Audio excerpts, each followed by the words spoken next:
નમસ્તે વિદ્યાર્થી મિત્રો, આજે આપણે જોવાના છે વી કર્વ અને ઇન્વર્ટેડ વી કર્વ. બહુ જ important topic, GTU exam point of view પણ ખરા. અને આપણા જનરલી સિન્ક્રોનસ મોટર સાથે કામ કરવું હોય તો એ લોકોને આ વસ્તુ ખબર હોવી જોઈએ. બહુ ઇન્ટરેસ્ટિંગ ટોપિક છે, ચલો આપણે જોઈએ. તો વી કર્વ અને inverted V curve in synchronous motor. નામ ઉપરથી ખબર પડે છે કે ભાઈ કોઈ ટાઈપના ગ્રાફ હશે જેનો શેપ વી કર્વ જેવો એટલે કે વી જેવો આવે છે, અને બીજો ગ્રાફ હશે એનો શેપ ઊંધા વી કર્વ જેવો આવે છે. આ ટોપિકને એવી રીતે પણ કહેવાય કે effect of excitation on armature current end power factor. એટલે કે તમે જે ફિલ્ડ કરંટ વધારો છો એની ઇફેક્ટ આર્મેચર કરંટ ઉપર કેવી થશે અને એની ઇફેક્ટ મોટરના પાવર ફેક્ટર ઉપર કેવી થશે. બરાબર, તો જે ઇફેક્ટ છે કોની, ફિલ્ડ કરંટની એટલે કે એક્સાઇટેશનની, એ આર્મેચર કરંટ ઉપર આપણે જ્યારે જોઈએ છે, ફરીથી કહું છું, કોની ઇફેક્ટ, ફિલ્ડ કરંટની ઇફેક્ટ આર્મેચર કરંટ ઉપર જે થાય છે એને આપણે વી કર્વ તરીકે ઓળખીએ છીએ, અને ફિલ્ડ કરંટની ઇફેક્ટ પાવર ફેક્ટર ઉપર જે થાય છે એને આપણે ઇન્વર્ટેડ વી કર્વ તરીકે ઓળખીએ છીએ. એટલે ડેફિનેશન ઓફ વી કર્વ તમે અહીંયા જોઈ શકો છો કે ભાઈ આ બે ગ્રાફ આપણને આપ્યા છે, એક વી જેવો દેખાય છે અને એક ઇન્વર્ટેડ વી કર્વ જેવો દેખાય છે, અને એના એક્સ એક્સિસ ઉપર હંમેશા ફિલ્ડ કરંટ જ આવશે. વી કર્વ હોય કે ઇન્વર્ટેડ વી કર્વ હોય, આપણને ખબર છે કે આપણે ગ્રાફ ડ્રો કરીએ એમાં એક્સ એક્સિસ ઉપર હંમેશા આપણે વેરિયેબલ ક્વોન્ટિટી લઈએ છીએ, એટલે કે જે ક્વોન્ટિટી ચેન્જ થતી હોય એ આપણે ચેન્જ કરવો છે ફિલ્ડ કરંટને, અને એની ઇફેક્ટ જોવી છે. તો જે વસ્તુ ઓબ્ઝર્વ કરવી હોય એ હંમેશા આવે વાય એક્સિસ ઉપર. તો પહેલા કેસમાં એટલે કે વી કર્વના કેસમાં આપણે આર્મેચર કરંટ ઉપર એની ઇફેક્ટ જોવી છે, અને એટલા માટે એ આવશે તમારું આર્મેચર કરંટવાળો પોર્શન આવશે વાય એક્સિસ ઉપર. એટલે વી કર્વ કોના વર્સિસ કોનો ગ્રાફ છે, તો field current versus armature current. અને ઇન્વર્ટેડ વી કર્વમાં આપણે ફિલ્ડ કરંટ વધારી અને એની ઇફેક્ટ કોના ઉપર જોવાના છે, પાવર ફેક્ટર ઉપર. તો ઇન્વર્ટેડ વી કર્વ એ કોનો ગ્રાફ છે, તો કે field current versus power factor. હવે અહીંયા આપણે આ ફિગરમાં જોઈએ એમ, જ્યારે તમારો ફિલ્ડ કરંટ તમે ધીરે ધીરે વધારતા જશો તો સ્ટાર્ટિંગમાં ફિલ્ડ કરંટ જે છે આમાં આર્મેચર કરંટ શું થશે, તમારો આર્મેચર કરંટ જે વેલ્યુ હશે, જેવો તમે ફિલ્ડ કરંટ આપશો ત્યારે એ વેલ્યુ ધીરે ધીરે આર્મેચર કરંટની વેલ્યુ ઘટતી જશે ઘટતી જશે ઘટતી જશે.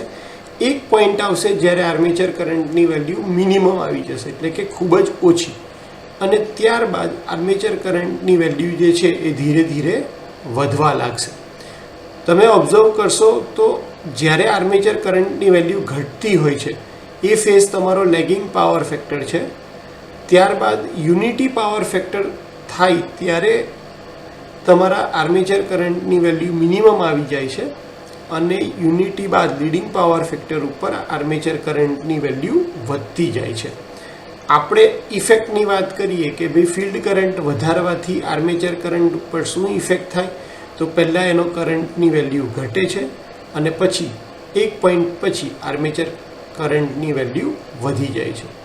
એવી રીતે જો પાવર ફેક્ટરની વાત કરીએ તો પાવર ફેક્ટર પહેલાં બહુ જ ઓછો હોય છે. No load power factor synchronous motor જે છે એનો ખૂબ ઓછો હોય છે, 0.15 કે 0.18ની આજુબાજુ.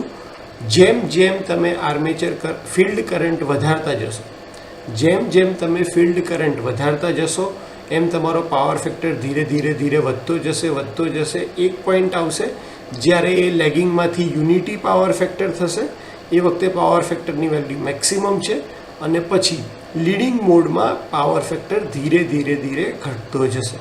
તો પાવર ફેક્ટર 3 રિજિયનમાં ઓપરેટ થાય છે. જ્યારે તમારું એક્સાઇટેશન ઓછું છે ત્યારે એ લેગિંગ પાવર ફેક્ટરમાં વર્ક કરે છે. જ્યારે તમારું એક્સાઇટેશન મીડિયમ હોય છે, નોર્મલ હોય છે, ત્યારે એ યુનિટી પાવર ફેક્ટરમાં કામ કરે છે. અને જ્યારે તમે એક્સાઇટેશન વધારે આપો છો ત્યારે એ લીડિંગ પાવર ફેક્ટર તરીકે કામ કરે છે. સેમ વસ્તુનું એક્સપ્લેનેશન અહીંયા આપ્યું છે કે આપણે સિન્ક્રોનસ મોટર છે એનું એક્સાઇટેશન વેરી કરીએ છીએ ક્યાંથી ક્યાં સુધી? તો કે નો લોડથી એટલે કે નો ફિલ્ડ કરંટની વેલ્યુ 0 હોય ત્યાંથી લઈ અને ફિલ્ડ કરંટની વેલ્યુ વધારે આપીએ છીએ અને આપણે ગ્રાફમાં ઓબ્ઝર્વ કરીએ છીએ field current versus armature current. V કર્વનો જે ગ્રાફ આપણને મળે છે, આપણે અલગ અલગ કન્ડિશન ઉપર ગ્રાફ ડ્રો કરી શકીએ. એટલે કે નો લોડ રાખીને આપણે ગ્રાફ ડ્રો કરી શકીએ, હાફ લોડ ઉપર ગ્રાફ ડ્રો કરી શકીએ, ફૂલ લોડ ઉપર આપણે ગ્રાફ ડ્રો કરી શકીએ છીએ. પણ એ બધા ગ્રાફની પેટર્ન તમે જોશો તો એ વી કર્વ જેવી દેખાય છે, ઇંગ્લિશ આલ્ફાબેટ, એટલા માટે એનું નામ પડે છે વી કર્વ. સેમ વસ્તુ તમે ઇન્વર્ટેડ વી કર્વમાં પણ કરી શકો છો કે અલગ અલગ લોડ ઉપર તમે ગ્રાફ ડ્રો કરશો અને તમે પેટર્ન જોશો તો એ ઇન્વર્ટેડ વી કર્વ જેવી દેખાશે. હવે આપણે જોઈએ કે ભાઈ પ્રોસિજર શું છે વી કર્વ અને ઇન્વર્ટેડ વી કર્વ ડ્રો કરવા માટેની. તો પ્રેક્ટિકલ જે સેટઅપ છે એની અંદર આપણે શું કરીએ છીએ, તો સ્ટેટર જે છે એને આપણે 3 ફેઝ સપ્લાય આપીએ છીએ અને આપણે કરંટ એની સાથે એ મીટર અને વોટ મીટર લગાડી દઈએ છીએ. જે એ મીટર છે એ આર્મેચર કરંટને મેજર કરશે અને વોટ મીટરની મદદથી આપણે પાવર ફેક્ટરને મેજર કરશું. પાવર ફેક્ટરને મેજર કરવા માટેની ફોર્મ્યુલા તમને ખબર જ છે કે power factor angle phi equal to tan inverse whole બ્રેકેટમાં √3 √W1 - W2 અને નીચે આવશે W1 + W2. તો આના ઉપરથી આપણને પાવર ફેક્ટર મળશે, એ મીટર ઉપરથી આપણને આર્મેચર કરંટ મળી જશે અને ફિલ્ડ કરંટ માપવા માટે આપણે રોટરને જ્યાંથી ડીસી સપ્લાય આપીએ છીએ ત્યાં આપણે એક એ મીટર લગાડી દઈશું. તો એના ઉપરથી આપણને ફિલ્ડ કરંટ મળશે. તો આપણે આરામથી આ બધા રીડિંગ ઉપરથી વી કર્વ અને ઇન્વર્ટેડ વી કર્વ ડ્રો કરી શકીએ છીએ. હવે ઘણીવાર પૂછાય છે કે વી કર્વ અને ઇન્વર્ટેડ વી કર્વ માટેનો પ્રેક્ટિકલ જે સેટઅપ હોય એ તમે સમજાવો. તો વી કર્વ અને ઇન્વર્ટેડ વી કર્વ માટેનો પ્રેક્ટિકલ સેટઅપમાં તમારે મેઇન કઈ વસ્તુ આવી જવી જોઈએ, તો આ જે 3 સ્ટાર કનેક્શનમાં દેખાય છે R, Y અને B, એ તમારું સ્ટેટર છે સિંક્રોનસ મોટરનું, અને અહીંયા F1 અને F2 જે દેખાડ્યું છે એ રોટરવાળો પોર્શન છે. રોટરવાળા પોર્શનને આપણે ડીસી સપ્લાય આપવાનો છે અને એ વેરિયેબલ આપવાનો છે. કેમ વેરિયેબલ? કારણ કે આપણે જો અહીંયા વેરિયાક નહીં લગાડીએ તો ડીસી કરંટ વેરી નહીં થાય. ડીસી કરંટ વેરી નહીં થાય તો એનો મતલબ કે તમારો ફિલ્ડ કરંટ જે છે, ડીસી કરંટ એટલે કે ફિલ્ડ કરંટ, એ વેરી થશે નહીં. વેરી નહીં થાય તો આપણે ગ્રાફ પ્લોટ કરી શકશું નહીં. આપણે ગ્રાફ પ્લોટ કરવો છે જે વી કર્વ અને ઇન્વર્ટેડ વી કર્વ, એમાં આપણને ફિલ્ડ કરંટના અલગ અલગ રીડિંગ જોઈએ. તો એ રીડિંગ મેજર કરવા માટે આપણે અહીંયા એક એ મીટર લગાડશું અને કરંટને વેરી કરવા માટે આપણે એક રિયોસ્ટેટ લગાડશું ડીસી સપ્લાયની સાથે. ત્યારબાદ આ જે સ્ટેટર છે એને 3 ફેઝ એસી સપ્લાય આપવાનો છે, પણ એનો પાવર ફેક્ટર મેજર કરવા માટે આપણે અહીંયા 2 વોટ મીટર લગાડી દઈશું, W1 અને W2, અને એનો કરંટ મેજર કરવા માટે આપણે એ મીટર લગાડી દઈશું. આ આપણને આર્મેચર કરંટ આપશે અને W1 અને W2 ની મદદથી આપણે પાવર ફેક્ટર કેલ્ક્યુલેટ કરી શકશું.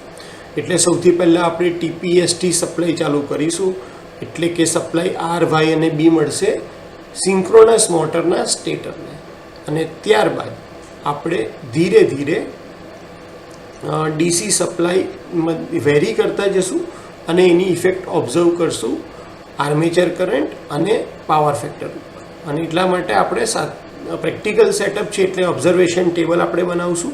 ઓબ્ઝર્વેશન ટેબલમાં કઈ કઈ વસ્તુ હશે, તો તમારો સપ્લાય વોલ્ટેજ કે જે થ્રુ આઉટ કોન્સ્ટન્ટ જ રહેવાનો છે. આર્મેચર કરંટની વેલ્યુમાં આપણે જોશું કે શરૂઆતની અંદર શું થશે, શરૂઆતમાં ઘટાડો થશે અને પછી એક પોઈન્ટ પછી વધારો થશે.